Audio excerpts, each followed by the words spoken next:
আর মনে রাখবেন প্রিয় ভাইয়েরা, দুনিয়ার জীবনে আমরা যাদেরকে নিয়ে বসবাস করি আর কি, প্রকৃত অর্থে তারা আমাদের আপন নন। আমাদের প্রকৃত আপন সত্তা হচ্ছেন আল্লাহ রাব্বুল আলামিন। আল্লাহর চেয়ে আপন আপনার কেউ নেই পৃথিবীতে। তো সেই আল্লাহকে আপন করে নেন, আপনি বুদ্ধিমান। আল্লাহকে বাদ দিয়ে অন্য সব কিছুকে আপন করে নেবেন, আপনার মৌতের পরে আপনাকে এরা ভুলে যাবে। আপনার মৃত্যুর পরে এরা আপনাকে খুব বেশি দিন মনে রাখবে বলে মনে হয় না, রাখলেও বছরে বছরে একদিন। কিন্তু আল্লাহ রাব্বুল আলামিন একটা মুহূর্ত আপনাকে ভুলে থাকবেন না। একটা হাদিস মনে পড়লো যে আল্লাহ পাকের কাছে 100টা রহমত আছে, মানে 100 ভাগ রহমত আছে, দয়া আছে, ভালোবাসা আছে। তার মধ্যে 1 ভাগ তিনি সৃষ্টি জগতের মধ্যে দিয়েছেন। ওই যে গাভী তার বাচ্চাকে চেটে পরিষ্কার করে না, কুকুর তার বাচ্চাকে দুধ খাওয়ায় না, ওই 1 ভাগ রহমতের জন্য, 1 ভাগ দয়ার কারণে। বাকি 99 ভাগ রহমত আল্লাহ পাক তার নিজের কাছে রেখেছেন, যেটা দিয়ে তিনি কিয়ামতের মাঠে বান্দার প্রতি রহম করবেন। আমরা আল্লাহর রহমত পাবো ইনশাল্লাহ। প্রয়োজন হচ্ছে তওবা করে ফিরে আসা। পাপ হবেই ভাই, জীবনে চলতে গেলে পাপ হবেই, উঠতে বসতে চলতে ফিরতে পাপ হতেই থাকবে, কিন্তু তওবাও হতে থাকবে ইনশাল্লাহ। যত পাপ তত তওবা, যত পাপ তত তওবা। আপনি ঠান্ডা মাথায় এভাবে একটা কাগজ নিয়ে বসেন বাসায়, কাগজ নিয়ে বসে আপনি হিসেব করেন যে মনে করেন, অঙ্ক করেন, মনে করেন আপনার হায়াত 60 বছর, কথার কথা চলে গেছে 30 বছর, বাকি আছে কত বছর? 30 বছর। শেষের 5 বছর মাইনাস করেন। এই 5 বছর আপনি চাইলেও মনের মতো আমল করতে পারবেন না, ঠিক আছে? শরীরে শক্তি থাকবে না, আপনার রোগ ব্যাধি থাকবে, ডায়াবেটিস, ক্যান্সার, হার্ট স্ট্রোক ইত্যাদি। নাউজুবিল্লাহ, আল্লাহ পাক হেফাজত করুন। থাকতে পারে, সম্ভাবনা কি বেশি না? 25 আছে আপনার কাছে, 25কে আপনি মাস দিয়ে গুণ করেন, দিন দিয়ে গুণ করেন, দিনের হিসাব পাবেন, পাবেন না? এখানে দাঁড়িয়ে হিসাব করেন আগের জীবনে কোন বছর থেকে আপনার নামাজ ফরজ হয়েছিল, কত বছরের নামাজ আপনি পড়েন নাই, কত বছরের রোজা আপনি রাখেননি, কত জাকাত ফরজ ছিল দেন নাই, ঠিক আছে? পাপের যেগুলো পাপ মনে পড়ছে লিখেন। আমি অমুকের সাথে জেনা করেছি, আমি অমুক দিন অমুক অমুক জায়গায় মদ খেয়েছি, আমি অমুককে হত্যা করেছি, আমি অমুককে পিটিয়েছি, আমি কিশোর গ্যাংয়ে ছিলাম, আমি ক্যাসিনোতে গিয়েছি, আমি এটা করেছি, এটা করেছি, লিস্ট করেন। প্রত্যেকটা পাপ দেখবেন, এক একটা পাপের জন্য আপনি আল্লাহর কাছে আলাদা আলাদা করে আল্লাহর কাছে দোয়ায় বলবেন, আল্লাহ আমি ওই পাপ করেছিলাম, আল্লাহ আমাকে মাফ করে দাও, আমি ওই পাপ থেকে তওবা করছি আল্লাহ, আর জীবনে কখনো এই পাপ করবো না ইনশাআল্লাহ। এরকম করে তওবা করেন, তওবাটাকে ফিল করতে পারবেন। খালি মুখে যদি বলেন আস্তাগফিরুল্লাহ ওয়া আতুবু ইলাইহি, ফিল করতে পারবেন না। আপনি লিখেন, বুঝবেন যে আপনি কি কি করেছেন জীবনে। করা যাবে না এটা, যেগুলো মনে পড়ছে করা যাবে কিন্তু। এরপরে অজু করবেন, করে সুন্দর করে 2 রাকাত সালাত পড়বেন, পরে চোখের পানি ছেড়ে আল্লাহর কাছে কান্নাকাটি করবেন যে আল্লাহ এই কাজ আমি করেছিলাম, আমি প্রত্যেকটা কাজ আমি আল্লাহ স্বীকার করছি যে আমি এগুলো ভুল করেছি। আল্লাহ তুমি আমাকে যত নেয়ামত দিয়েছো সব নেয়ামত স্বীকার করছি আল্লাহ, এবং আমি যত পাপ করেছি, তোমার অবাধ্য হয়েছে, সব স্বীকার করছি আল্লাহ, তুমি আমার পাপগুলোকে মাফ করে দাও। 1 মুহূর্তের মধ্যে আল্লাহ পাক মাফ করে দেবে ইনশাআল্লাহ তাআলা। শুধু তাই না, আল্লাহ পাক বলেছেন যে আল্লাহ পাক এই সমস্ত গুনাহগুলোকে নেকি দিয়ে পরিবর্তন করে দিবেন ইনশাআল্লাহ। ইল্লা মান তাবা ওয়া আমানা ওয়া আমিলা আমালান সালিহান, আছে না একটা সূরা ফুরকানে, ইল্লা মান তাবা ওয়া আমানা ওয়া আমিলা আমালান সালিহান। তারা নয় যারা তওবা করেছে এবং ঈমান এনেছে এবং বেশি বেশি সৎ আমল করেছে। উলাইকা ইউবাদদিলুল্লাহু সাইয়্যাতিহিম হাসানাত, এরাই তারা যাদের সমস্ত গুনাহকে আল্লাহ পাক নেকি দিয়ে পরিবর্তন করবেন। শয়তান ধোঁকা দিবে আপনাকে, শয়তান বোঝাবে এত তাড়াতাড়ি কেন, এখনো সময় পড়ে আছে, পরে তওবা করো, এত দ্রুত দিনের পথে আসতে হবে কেন, অনেক সময় পড়ে আছে, আগে পড়াশোনা শেষ করো, এসএসসি শেষ হোক, ইন্টার শেষ হোক, অনার্স শেষ হোক, মাস্টার্স শেষ হোক, একটা চাকরি আগে পাও, বিয়ে শাদী হোক, পরিবার হোক, শেষ বয়সে গিয়ে একটা হজ করে আলহাজ টাইটেল নিয়ে নেবে, ব্যাস হয়ে গেল। শয়তান আপনাকে বুঝাবে অনেক কিছু। মনে রাখবেন, ইন্নাশ শাইতানা কানা লিল ইনসানি আদুওয়াম মুবিনা, নিশ্চয়ই শয়তান মানুষের প্রকাশ্য স্পষ্ট শত্রু, এর ধোকায় পা দিবেন। আর ইবলিস অনেক স্মার্ট, কারণ তার অনেক বয়স হয়ে গেছে, সে অনেক প্রবীণ এবং প্রজ্ঞা অর্জন করেছে আর কি। সে কিন্তু অনেক স্মার্ট, সে জানে কিভাবে মানুষকে পদস্খলিত করতে হয়। সে মানুষকে নেক সুরতেও ধোকা দিতে পারে। নেক সুরতে মনে হচ্ছে ভালো কাজ করছি আমি, দেখবেন এই ভালো কাজের মধ্যেও দেখবেন ধোকা দিয়ে ফেলেছে, এত স্মার্ট। তো আমি যে পয়েন্টটাতে কথা বলছিলাম যে যুব সমাজকে যদি ইব্রাহিমের মতো, ইসমাঈল আলাইহিস সালামের মতো, মুহাম্মদ সাল্লাল্লাহু আলাইহি ওয়াসাল্লামের আদর্শে উজ্জীবিত হয়ে জীবন করতে হয়, প্রথমে তওবা করতে হবে।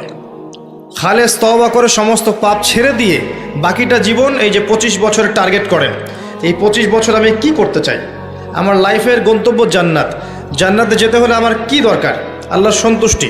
আমি একটা জীবন পেয়েছি, এই 25 বছরের পর আমি আর থাকবো না পৃথিবীতে, এই সময়টুকুতে আমি কি করতে পারি নিজের জন্যে, নিজের পরিবারের জন্যে, আমার পরবর্তী প্রজন্মের জন্যে, ঠিক আছে, আমার উম্মার জন্যে, দেশের জন্যে বা রাষ্ট্রের জন্যে আমি কি করতে পারি, প্ল্যান করতে হবে।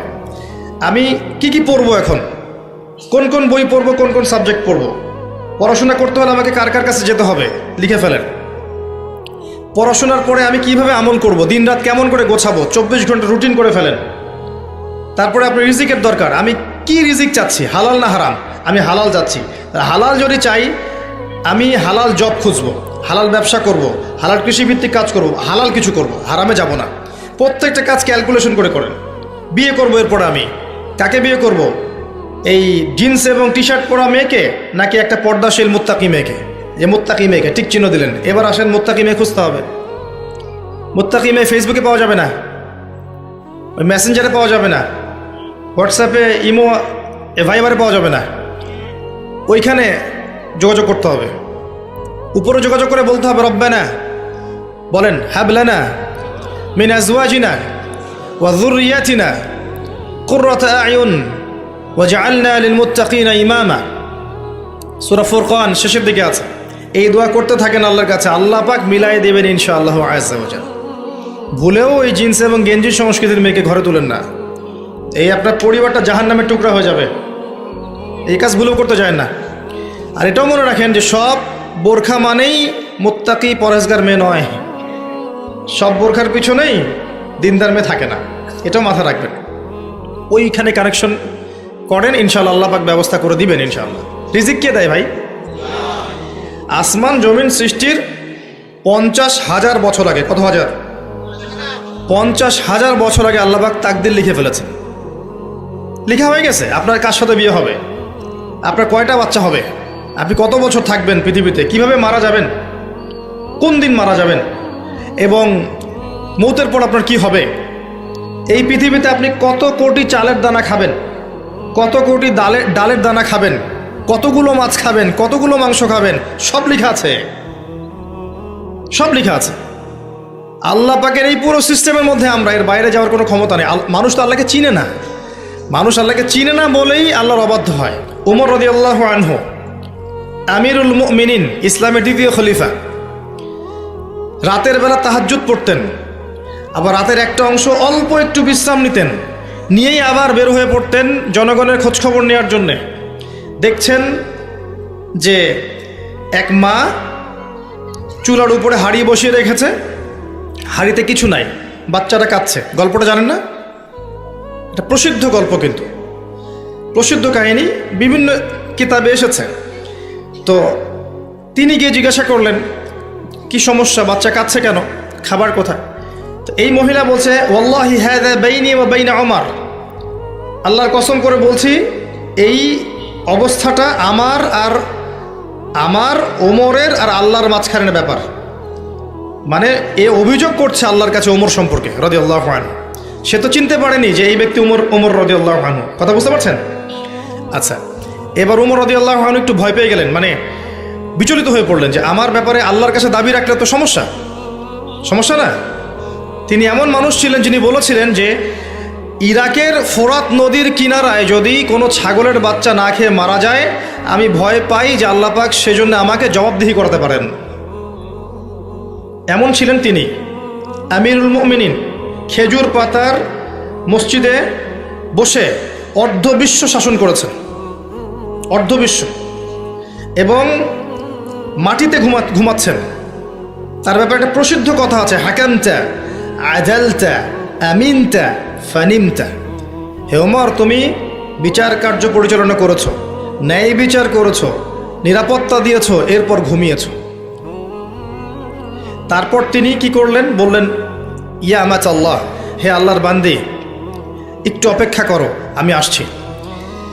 তিনি চলে গেলেন মদিনায়, গিয়ে ওই যে রিলিফ দেয় না, রিলিফ ত্রাণ রাষ্ট্রীয় কোষাগার থেকে, সেখান থেকে একটা বড় বস্তা খাদ্য, জব বা গম এই টাইপের নিজের কাঁধে ওঠালেন।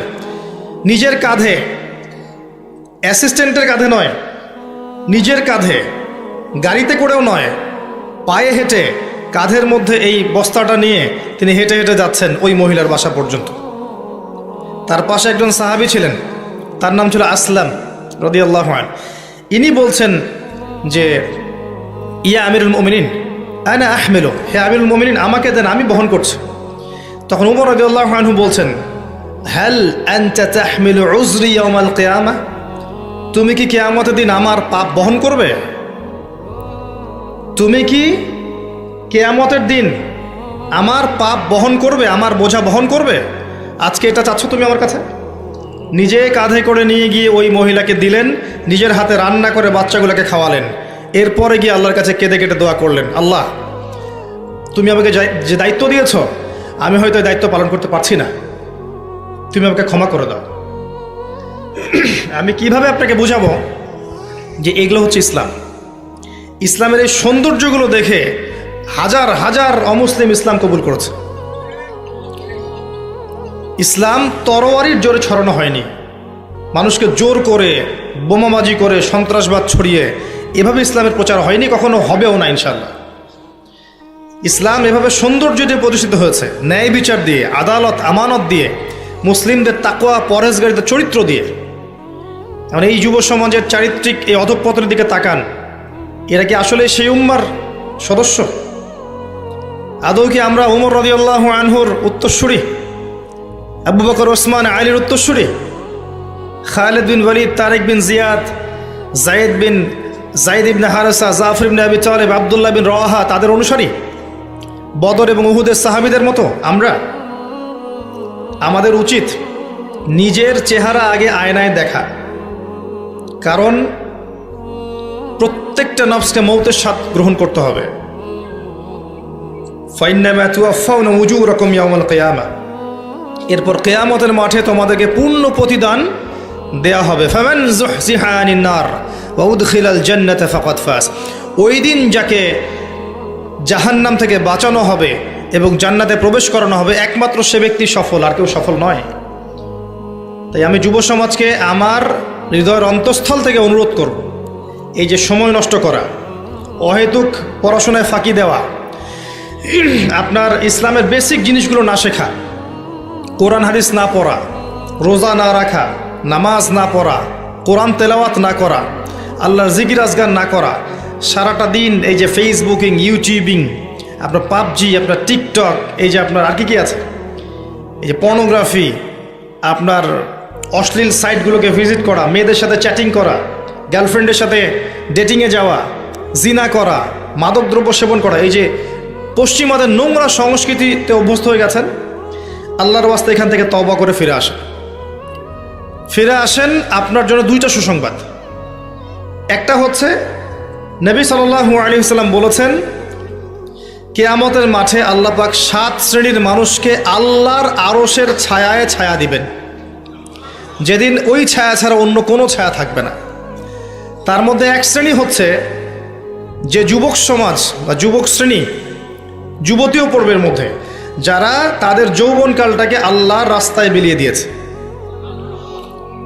মনে রাখবেন, বার্ধক্যে গেলে মৌতের ফিকির সবার হয়, বার্ধক্যে গেলে সবারই মৌতের ফিকির হয়, কিন্তু ওই বার্ধক্যে গেলে এখনকার গোল্ডেন টাইমটা কখনো ফিরে আসবে না, কোশ্চিনকালেও আপনি এই সময়টা ফিরে পাবেন না। আরেকটা হচ্ছে যে আল্লাহ পাক সেই যুবককে দেখে বিস্মিত বোধ করেন, যেই যুবক তার প্রবৃত্তির চাহিদাকে দমন করেছে এবং যৌবনকালটাকে আল্লাহর পথে দিয়ে দিয়েছে। যুবক বয়সের ইবাদতের এত মূল্য আল্লাহর কাছে, এত মূল্য যে এই সময়টাতে মানুষ যা ইচ্ছা তাই করতে পারত। কিন্তু যুবক শ্রেণী আল্লাহকে ভয় করে, তার রাসূলকে ভালোবেসে, রাসূলের সুন্নাহগুলোর উপর আমল করলে, নামাজ পড়লে, রোজা রাখলে, তাহাজ্জুদ পড়লে, জিকির করলে, সৎ কাজের আদেশ করলে, অসৎ কাজে নিষেধ করলে, জ্ঞান অর্জন করলে, তিলাওয়াত করলে, এক কথায় ন্যায়ের পথে থাকলে আল্লাহ পাক অফুরন্ত নেকি পুরস্কার দিবেন ইনশাআল্লাহ তাআলা।